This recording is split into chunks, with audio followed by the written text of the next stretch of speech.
Alrighty folks, doing a little roadside foraging on my way to my hunting lease. I got a little work I need to do today. Basically just setting up a mineral site and a throw and grow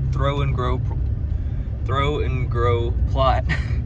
I figured it'd be a pretty good time to give y'all an update. We haven't posted in a while. And that's mostly just because of life and time and money and all sorts of, complications.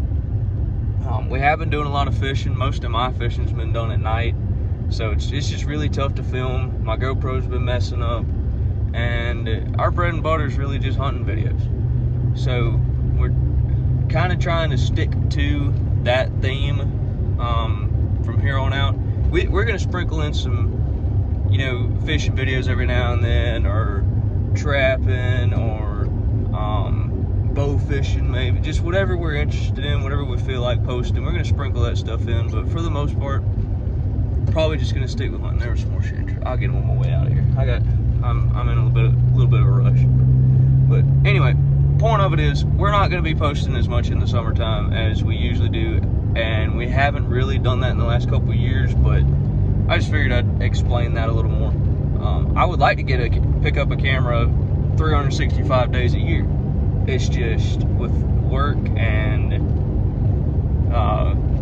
time, a lack of time, lack of money. It's really tough to film more than once or twice a week at the absolute most. Even that's really tough, especially when it's 803 degrees and 200% humidity outside. But anyway, I figured I'd bring you guys along. As long as my phone doesn't tell me that it's out of storage for the 900th time, I'm gonna film a quick little video just going out to my lease and doing a little bit of work. I gotta check the road, see if there's anything down, because we're planting chufas before long. But as I mentioned before, the main thing is a throw and grow little honey hole woods plot type deal. Y'all stay tuned. Well, I got a sure enough river flowing through here on the way to where I'm going. Last year it didn't get this wet till after deer season, but let's see. I'm hoping that area we cleared out last year is still gonna be relatively dry, but hopefully it's wet enough these seeds are gonna germinate quick. The goal is to just make it super green and luscious, and then when everything else starts dying, I'm hoping this stuff will be still growing good. I just got the throw and grow and a steel rake with me right now. This is really hard work. I had to take a break. I'm about to take another one. But this is what I've got done so far. You can see I got a couple perimeter lines marked, and I got a big patch over there. So I was gonna scratch up just this whole entire area. And then I found some spots, a lot of roots. Right here, there's a lot of stuff growing. Well, and there's also a lot of roots around, or like old stumps from stuff we cleared out to hunt this spot. There's a lot of fresh growth with browsing marks on them. I'll show you real quick. Sorry for being out of breath, but you can see this. You see how the tops of all this new growth is all nipped off? I'm leaving a lot of stuff like this. There's a greenbrier. I don't know, it's not nipped off yet, but it will be. There's all these greenbriers. That one may be nipped off. There's a bunch of stuff that's been browsed on. Let's see if I can find something else.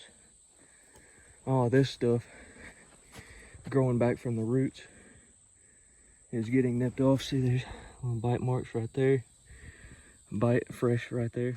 So I'm kind of trying to leave some of that stuff that's already here, that's already attracting deer. But I don't even know if this throw and grow stuff's gonna grow. But there's some spots that already have stuff like that, and they have too many roots for me to get the steel rake through. So I'm just doing the best I can to get it back down to bare dirt, and then I will throw the throw and grow and set up my little mineral site and go from there. This is the throw and grow I'm using. I'm hoping it'll be better than the original, but I've heard mixed reviews on the original throw and grow. This stuff was $10 more, and the only reason I didn't get the original was because they were sold out. And I said, I've heard good things about Imperial Whitetail, so let's give it a shot. And hopefully, depending on how well it seeds, I may only use half of this and use the other half somewhere else. Another thing is I found out these are in fact black trumpets. So I filled up my bag, and you see I got some chanterelles and some black trumpets in there. No clue what I'm gonna do with them, but that's really cool.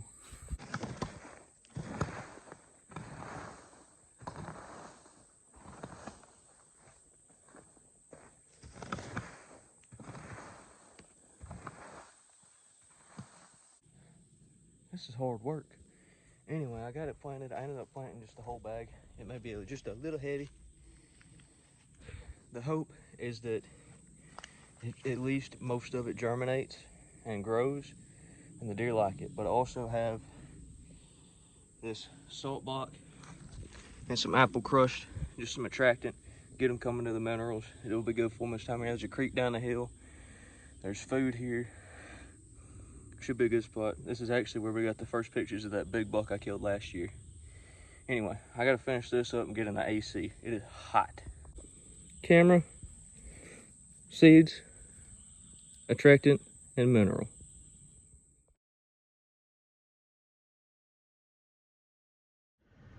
All right, if you couldn't tell, if you can't tell by looking at me, I am wore slap out. But I'm about to crank the AC all the way up. I got to ride through the lease and just check a few things, see if I need to bring chainsaw here when we come to plant chufas. I know it's late, but we still got to do that. I hate for this to just simply be a me talking to you guys video, but that's what it's turning into.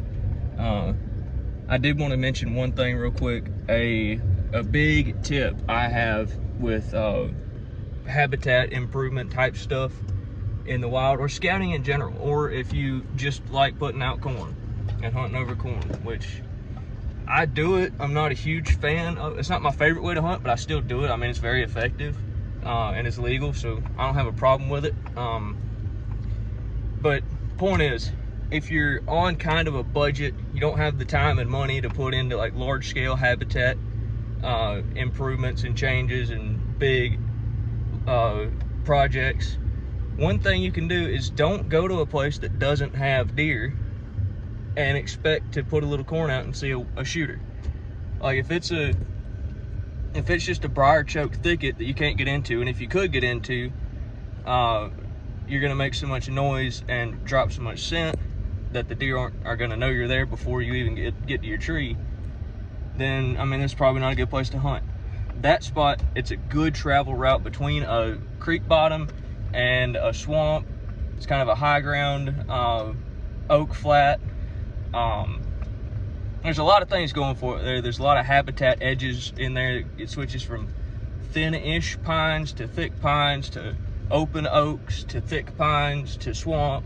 There's a lot of different stuff coming together right there, and there's just there's an old road bed and an oak flat right in the middle of all those habitat changes and stuff.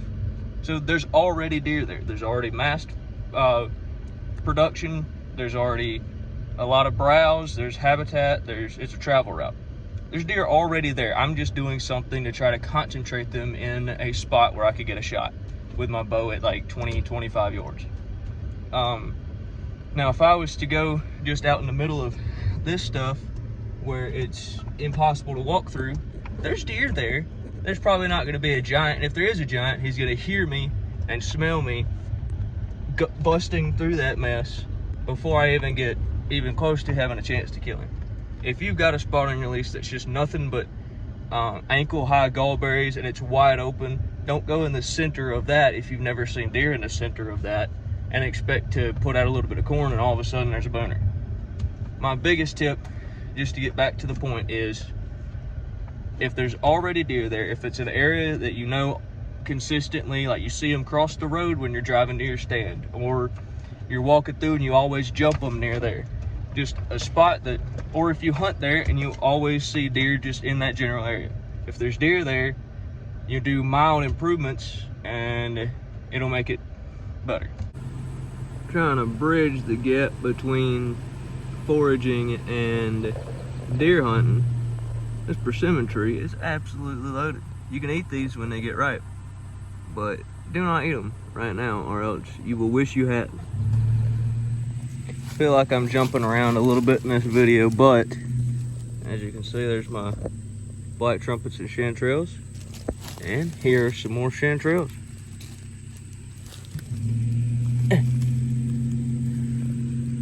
That one is pretty. Alrighty, folks. I think it's gonna do it for my filming today, at least. If y'all want to see more of foraging type stuff, give you guys some tips and tricks, some recipes, do a little catch and cook. But if y'all want to see more of that, please drop a comment down below. If you want to see more like habitat type stuff, I'm gonna try to do a couple more like woods plots like that this year if I get a chance to. I'm also gonna plant chufas. I might bring you guys along for that. But anyway, hope you guys enjoyed. Just a quick video. And again, drop a like, drop a comment if you want to see more. Oop, there's more chanterelles. All right. Thanks for watching. Always remember to live life 25 high. Remember what I just said about comment, whatever.